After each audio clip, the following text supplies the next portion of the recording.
तो प्यारे बच्चों, गुड मॉर्निंग।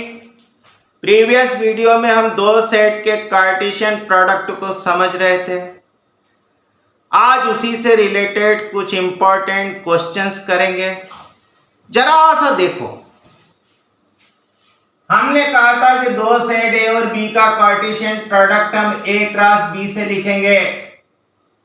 ये इस तरह की सभी ऑर्डर्ड पेयर का कलेक्शन होगा जिसमें x ए में होगा और y बी में होगा।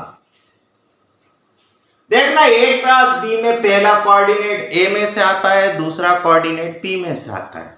अगर सोचो बी क्रॉस ए लिखा हुआ होता तो पहला कोऑर्डिनेट बी का एलिमेंट था, दूसरा कोऑर्डिनेट ए का एलिमेंट था। इतना तो पिछले वीडियो में सीख गए थे कि नहीं? लिखो था बढ़िया सा question. Let A comma B comma C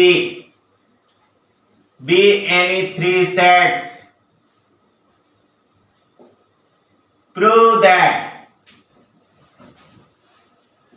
A cross B union C is equal to A cross B union A cross C. देखो, डिस्ट्रीब्यूटिव लॉ जैसा ही नहीं दिख रहा क्या? ये क्या प्रूव करके बताना कि A cross B union C is equal to A cross B union A cross C. देखो, ये दो सेट सी तो हैं। दो सेट को इक्वल कैसे प्रूव करते हैं? तो इसको इसका सबसेट बता देना, फिर इसको इसका सबसेट बता देना। समझो जरा, इस सेट को बी समझो तो ये ए क्रॉस बी जैसा लिखा हुआ है। अब गलती मत कर लेना कि x belongs to A cross B union C लिख दो। वास्तव में ये कार्टेशियन प्रोडक्ट है। इसका हर एलिमेंट इस तरह का होगा जिसमें पहला कोऑर्डिनेट ए में से आएगा, दूसरा कोऑर्डिनेट बी यूनियन सी में से आएगा। तो कैसा एलिमेंट मानोगे ए क्रॉस बी यूनियन सी का? लो साहब, let x comma y belongs to a cross b union c be arbitrary। मान लिया ऐसा एलिमेंट। अब x comma y इसमें है, इसका मतलब देखो तो जरा, फर्स्ट कोऑर्डिनेट ए में जाएगा कि नहीं, और सेकंड कोऑर्डिनेट कहां जाएगा? बोलो तो बी यूनियन सी में लिखते हैं। कार्टेशियन प्रोडक्ट की डेफिनेशन यहां से ऐसा लिख सकते हैं कि x belongs to A and y belongs to B और y बिलोंग्स टू सी। देखो तो ये इंटरसेक्शन है, ये यूनियन है। बोला, इंटरसेक्शन यूनियन पर डिस्ट्रीब्यूट हो जाता था कि नहीं? तो यहां से ऐसा लिख सकते हैं कि x belongs to A and y belongs to B और x belongs to A and y belongs to C. अब अगर x ए में है और y बी में है तो x y ए क्रॉस बी में लिखा जा सकता है। तो यहां से ऐसा लिख सकते हैं कि x y belongs to A cross B और x y belongs to A cross C. अरे, क्रॉस प्रोडक्ट की डेफिनेशन है। देखना, इसी को ऐसा नहीं लिख सकते कि x y belongs to A cross B union A cross C. बोलो, क्या मान के चले थे कि ये A cross B union C में है? कहां पहुंचा दिया? A cross B union A cross C में। Therefore A cross B union C किसका सबसेट लिख सकते हैं? A cross B union A cross C. बोलो, अब इसका एलिमेंट माने और कहां पहुंचा दें? A cross B union C में। किसका एलिमेंट मानोगे? A cross B union A cross C का। लो लेट फिर से x कॉमा वाई लिख दो, कोई दिक्कत नहीं। Belongs to A cross B union A cross C, be arbitrary. तुम्हारी मर्जी हो तो x dash comma y dash कर देना। देन देखना x comma y belongs to a cross b union a cross c। इसका मतलब क्या कि x comma y belongs to a cross b और x comma y belongs to a cross c। बोलो इसी का मतलब ऐसा लिख सकते हैं कि x belongs to a and y belongs to b। अरे कार्टेशियन प्रोडक्ट की डेफिनेशन है। और x belongs to a and y belongs to c। देखो फिर से हम डिस्ट्रीब्यूटिव लॉ पर पहुंच गए। इसी को ऐसा लिख सकते हैं कि x belongs to a and y belongs to b और y belongs to c। इसी चीज को ऐसा लिखते हैं कि x belongs to a and y belongs to b union c।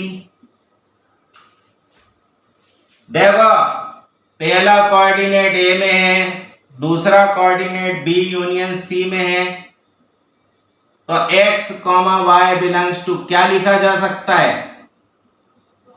A cross B union C। कहां मान के चले थे x y को? A cross B union A cross C में। कहां पहुंचा दिया? A cross B union C में। Therefore A cross B union A cross C subset बनाया जा सकता है A cross B union C का। बोलो कर दे ऐसा? जरा एक और दो को मिला दो तो फ्रॉम 1 एंड 2 क्या आंसर बना कि A cross B union C is equal to A cross B union A cross C। देखो तो ऐसा डिस्ट्रीब्यूटिव लॉ क्रॉस प्रोडक्ट के लिए बन गया। अगर यूनियन की जगह इंटरसेक्शन होता तो भी ये ट्रू था। तो क्वेश्चन 2 क्या लिखोगे कि A B C be any 3 sets then prove that. बोलो कर पाओगे कि नहीं? तो एक्सरसाइज के लिए छोड़ दें। अगला क्वेश्चन लिखो तो लो question 3 let A B C be any 3 sets then prove that। बढ़िया सा क्वेश्चन लिखते हैं। देखो A cross B minus C is equal to A cross B minus A cross C। देखो फिर से डिस्ट्रीब्यूटिव लॉ, दो सेट एक दूसरे के बराबर प्रूव करने हो तो सबसेट दिखाते हैं। चलो साहब इसका एलिमेंट मानो तो ऑर्डर्ड पेयर मानना क्योंकि क्रॉस प्रोडक्ट है। Let x y belongs to A cross B minus C be arbitrary मान ले। देन जरा देखना तो x y अगर A cross B minus C में है तो पहला कोऑर्डिनेट प्यारे बच्चों A में है, second coordinate B minus C में है। बनाते हैं ऐसा। देखना यहां से ऐसा लिख सकते हैं कि x belongs to A and y belongs to B and y C में नहीं है। अरे डिफरेंस ऑफ टू सेट्स की डेफिनेशन लगा दो। इसी को ऐसा लिख सकते हैं। देखो तो कि x belongs to A and y belongs to B। देखो एसोसिएटिव लॉ लग रहा है। And x belongs to A and y does not belong to C। बोलो x a में है y b में है, तो लिख सकते हैं कि x, y जैसी ordered pair a cross b में है। यहां देखो x a में है पर y c में नहीं है, तो x, y जैसे ordered pair a cross c में नहीं है। ये ordered pair a cross b में थी पर a क्रॉस c में नहीं थी, तो ऐसा लिख दें कि x, y इनके डिफरेंस में, अब बार बार हम नहीं बोलेंगे, दो सेट के डिफरेंस की डेफिनेशन है। देखना x, y a cross b minus c में मान के चले थे, यहां पहुंचा दिया, तो लिख सकते हो a cross b minus c subset है a cross b minus a cross c का। बोलो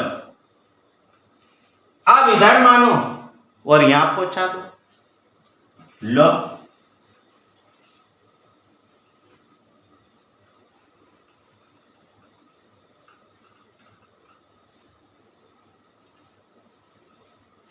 let x, y belongs to a cross b minus a cross c be arbitrary। देखते जाना, देन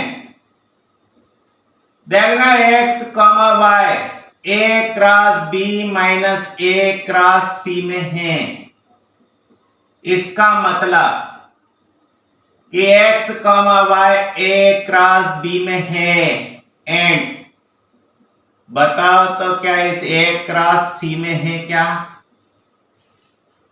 देखना ये a क्रॉस b में है, मतलब फर्स्ट कोऑर्डिनेट a में है एंड सेकंड कोऑर्डिनेट b में, एंड यहां फर्स्ट कोऑर्डिनेट a में है, देखो x a में था पर y c में नहीं है। बोलो सही कि नहीं? सोचो x तो a में था, अरे इसका मतलब या तो x a में नहीं होगा या फिर y c में नहीं होगा, पर x तो a में था, तो x, y a cross c में नहीं है, इसका मतलब y c में नहीं है। फिर से एसोसिएटिव प्रॉपर्टी लगाओ कि x belongs to a and y belongs to b and y does not belong to c। अब देखना x a में है एंड y b में है पर y c में नहीं है, तो y b माइनस c में है। यहां से ऐसा लिख सकते हैं कि x, y वाली ordered pair a cross b minus c में है। बोलो a cross b minus a cross c में लेके चले थे, यहां पहुंचा दी, तो ऐसा बना सकते हैं कि a cross b minus a cross c subset a cross b minus c। जरा 1 और 2 को मिला दो, तो फ्रॉम 1 एंड 2 लिखते हैं a cross b minus c is equal to a cross b minus a cross c। बोला आया समझ में? अच्छे से इसे लिख लो, फिर नेक्स्ट क्वेश्चन करते हैं।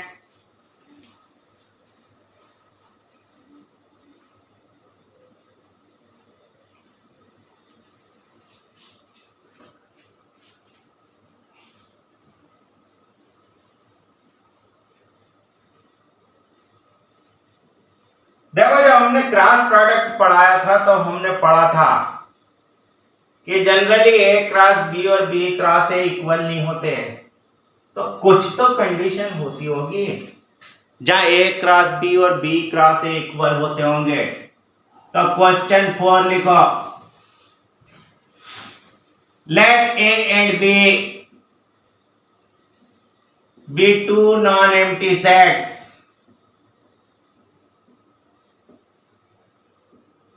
prove that A cross B is equal to B cross A imply A is equal to B। माना अगर A क्रॉस B और B क्रॉस A तब बराबर हैं तो इसका मतलब A और B भी इक्वल है। इसका उलट भी सही है। अगर ए और बी इक्वल है तो ए क्रॉस बी और बी क्रॉस ए बराबर है। क्यों ना हम इसको ऐसा करते हैं और इसे दो पार्ट में प्रूव करते हैं।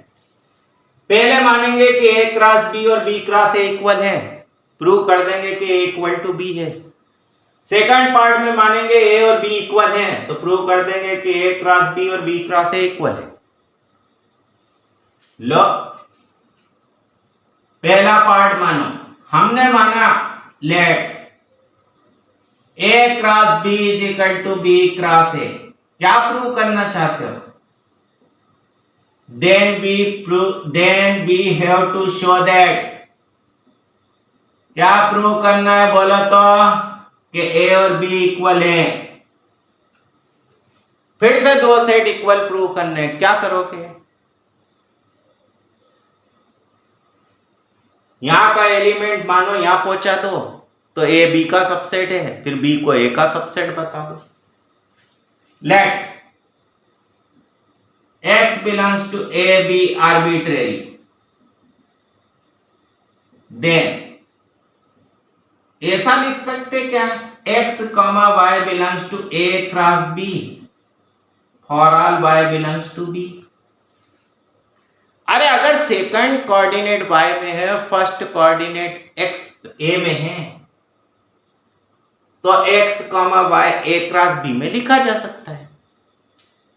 पर a क्रॉस b और b क्रॉस a तो इक्वल हैं, तो ऐसा लिख सकते हैं कि x, y belongs to b cross a। आप सोचो x, y b cross a में है, मतलब फर्स्ट कोऑर्डिनेट b में। फर्स्ट कोऑर्डिनेट क्या था? x, बोलो b में चला गया। कहां मान के चले थे? a में। कहां पहुंचा दिया? b में। तो ऐसा लिख सकते हो कि a सबसेट है b का। अब मान लो कि y b में है, उसे a में पहुंचा देते हैं। देखो तो जरा,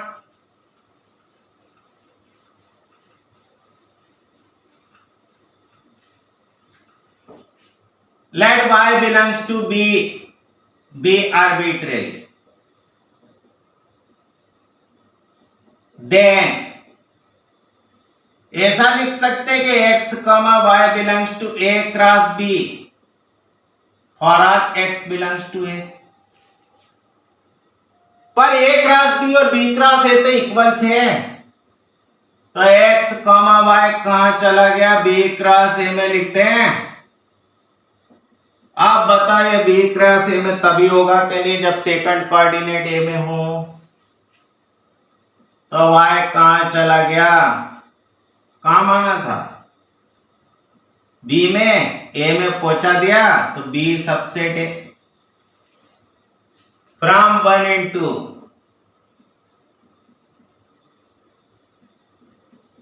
बोला a is equal to b हो गया। देखो डायरेक्ट इंप्लीकेशन प्रूव हो गया। a cross b is equal to b cross a, इसका मतलब है a इक्वल टू b।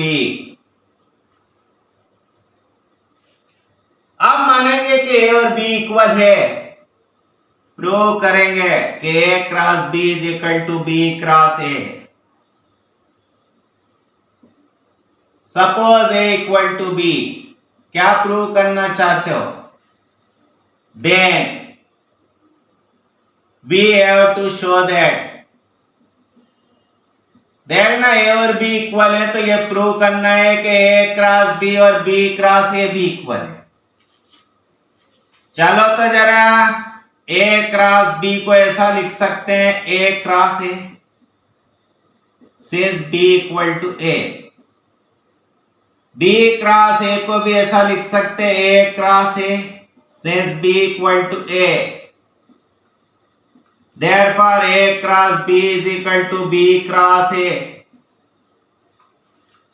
बोलो इनवर्स इंप्लीकेशन प्रूव हो गया कि नहीं कि a is equal to b है, तो इसका मतलब क्या है? a cross b is equal to b cross a। देखो इसी तरह के कई क्वेश्चंस इस पे बनते हैं। अगर डेफिनेशन को ध्यान से समझा जाए तो इस तरह के रिजल्ट आसानी से प्रूव किए जा सकते हैं। उम्मीद है ये वीडियो पसंद आया होगा। Have a nice day.